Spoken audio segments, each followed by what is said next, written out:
আমার অনেক ক্ষতি হয়েছে স্যার। একজন একজন করে বলেন কি আপনার কি হয়েছে বললেন? আমার ঘরটা ভেঙে গেছে। ঘর ভেঙে গেছে? আচ্ছা আচ্ছা আচ্ছা, মানে একদম পুরোপুরি ভেঙে গেছে? আচ্ছা আচ্ছা ঠিক আছে। আস্তে আস্তে। আপনার নাম কি? আমার নাম সরি ব্যাপারী স্যার।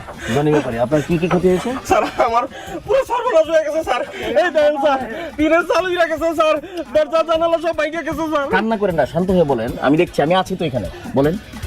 স্যার আমার আর থাকার মতো পরিস্থিতি নাই স্যার, তোর সব লন্ডভন্ড করে লয়ে গেছে স্যার। আপনার আনুমানিক কেমন ক্ষতি হয়েছে? আনুমানিক স্যার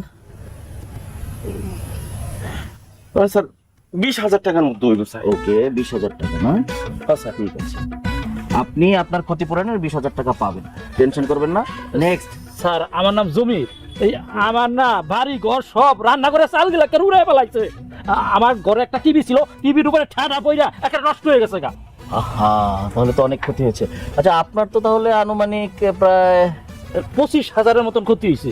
25,000 টাকা ক্ষতি হয়েছে।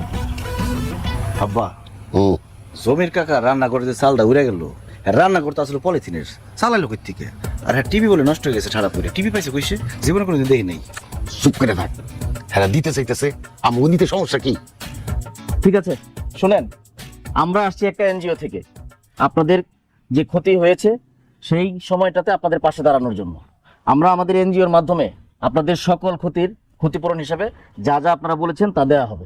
তার আগে আমরা আপনাদের যে ক্ষতি হয়েছে সেগুলো সরেজমিনে দেখতে চাই।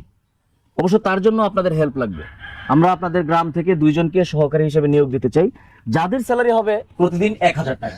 স্যার আমার ছেলে আছে রফিক, পড়াশোনা জানা ছেলে এবং অনলাইনে থাকে সারাদিন, এই কাজের জন্য একদম যোগ্য স্যার। স্যার আমার দেন, আমার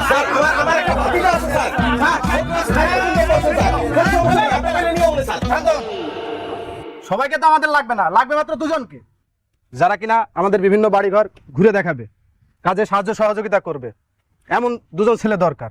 স্যার এই যে রুবেল আছে স্যার, ও শিক্ষিত, আমিও শিক্ষিত, আমরা দুজনেই পারব স্যার। আপনাদের কি? যে আমার নাম রফিক মিয়া।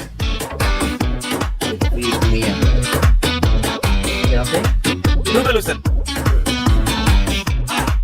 আপনার এই পুরো টিম লাগবে না, রাখেন। আমি অলরেডি কিছু টিম নিয়ে আসছি।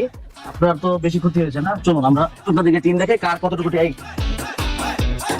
চাকরি তো হয়ে গেল আব্বা। দেখছস কেমন ফাও ফাও চাকরি পেয়ে গেলি?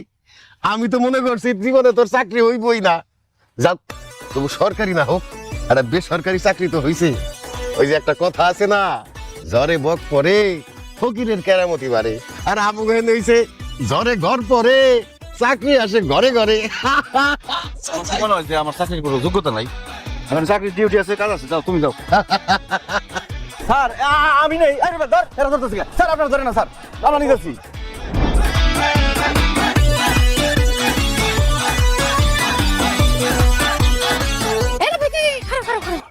আমার মোবাইলটা একটু বাজারে নিয়ে যাও তো, একটু চার্জ দিয়ে নিয়ে আয়ো।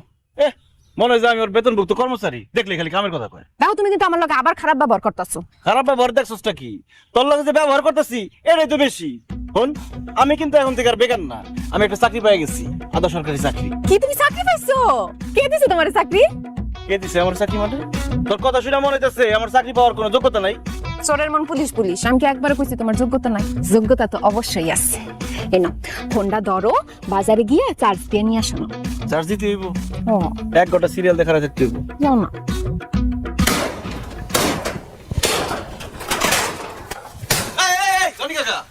কি হইছে, কি করতেছো? এই ভালো টিনগুলা বাইরে ভেঙে ফেলাইতেছো কেন? কি জানি কাকা, কথা কর না কেন, কি হইছে? কি কথা কও? তোরে কেমনে কই? তুই তো তা করি লোক বুঝছি কি, ঝড়ে তো আমার কোনো ক্ষয়ক্ষতি হয় নাই, কিন্তু কই এই তো 20,000 টাকার ক্ষতি হইছে। অন ক্ষতি যদি না করি ক্ষতিপূরণ পামো, তাই ক্ষতি করতেছে। এই ধর তারা যদি আইলো আয় দেয় আমার কোনো ক্ষতি হয় নাই, তাহলে আমার মান সম্মানটা কই থাকবো? মানে বাঙালি সবাই লাল কাটটা শুধু দেখাই, বাঙ্গো নিজের ঘর বাড়ি সব ব্যাংকে ভালো পাবো।